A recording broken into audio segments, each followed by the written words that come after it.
Ready to make your first stock trade? Placing an order on Schwab's platform is intuitive once you know where everything is.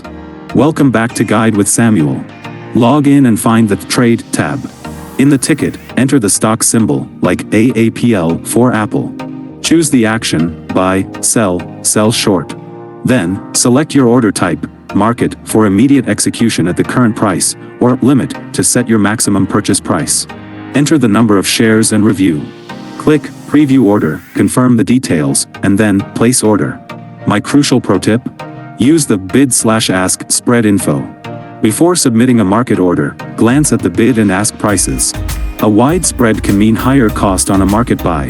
For larger or less liquid stocks, a limit order protects you from paying more than you intended. Execute your investment strategy with confidence and precision. What was the first stock you ever bought? Share your story below. For more beginner-friendly investing guides, hit subscribe. Thanks for watching. I'm Samuel, and I'll see you next time.